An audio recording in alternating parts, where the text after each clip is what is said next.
Las preguntas más comunes en torno a un curso de milagros por Gloria y Kenneth Wapnick.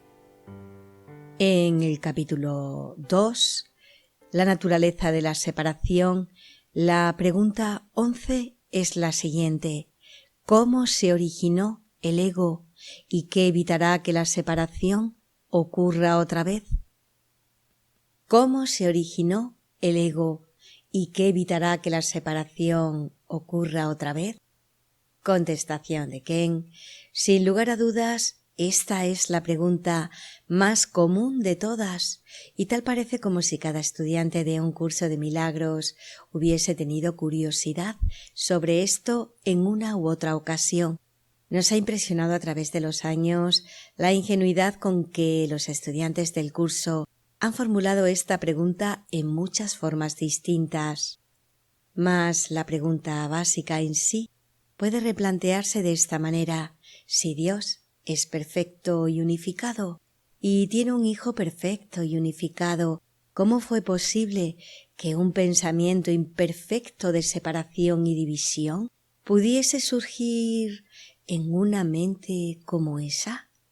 La respuesta de Jesús a esa pregunta en el curso se nos presenta dentro de una estructura no dualista y difícilmente satisfaga una mente intelectualmente inquisitiva que exija una respuesta en sus propios términos.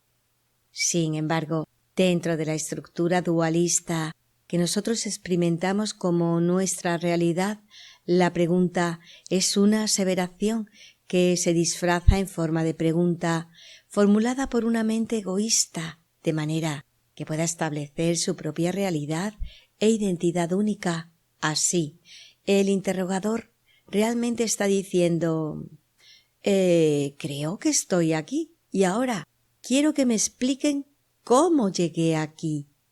La conciencia, por ser la primera división que se introdujo en la mente del Hijo, es un estado del ego donde un perceptor y un percibido parecen existir como realidades separadas. La conciencia tiene como resultado un concepto de un yo limitado que está separado e inseguro y que parece experimentar un opuesto al verdadero ser tal como Dios lo creó, y es este falso yo el que cree que está aquí y pregunta acerca de su propio origen aparente, a través de lo cual procura verificarlo.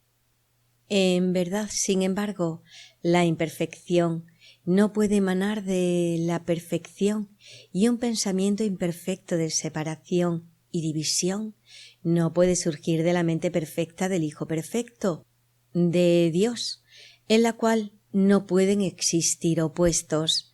Sólo en un mundo de sueños pueden estos absurdos y las creencias que nutren tal incertidumbre conducir a reflexiones como esta.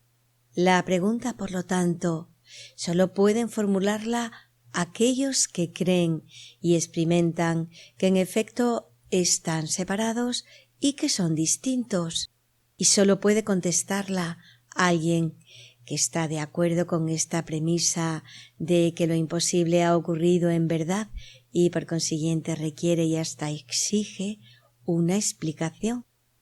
Así pues, sólo un ego que sueña haría tal pregunta, puesto que un Hijo de Dios, seguro de su identidad en el cielo y despierto en Dios, no podría ni siquiera concebir la separación, que es la base para formular la pregunta en primer lugar, y obviamente, si la separación jamás ocurrió una vez, ¿cómo es posible que ocurra una segunda vez?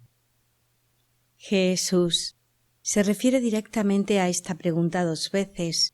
La primera se encuentra en el texto, donde él da una respuesta muy práctica a lo que originalmente fue una interrogante planteada por William Tedford, el colega y amigo de Helen, mientras ella tomaba el dictado, y dice así, anotar que corresponde al capítulo 4, sección segunda. Es razonable preguntarse ¿Cómo pudo la mente haber inventado al ego? De hecho, esa es la mejor pregunta que puedes hacerte. Sin embargo, no tiene objeto dar una respuesta en función del pasado, porque el pasado no importa y la historia no existiría si los mismos errores no siguiesen repitiéndose en el presente.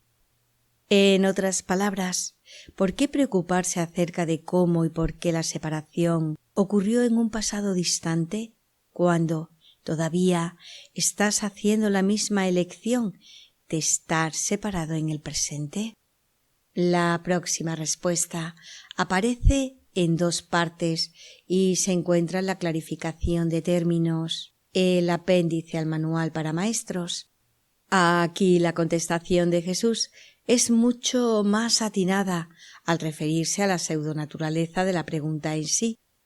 El primer texto dice así: el ego exigirá muchas respuestas que este curso no provee. El curso no reconoce como preguntas aquellas que solo tienen la apariencia de preguntas, pero que son imposibles de contestar.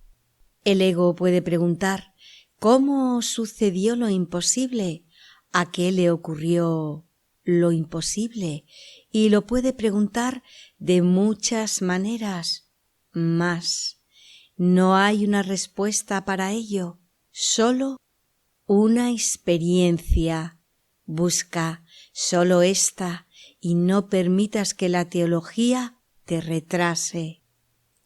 El siguiente pasaje es: si alguien te pide que definas al ego y expliques cómo se originó, es porque cree que el ego es real e intenta, por definición, asegurarse de que su naturaleza ilusiva quede oculta tras las palabras que parecen otorgarle realidad.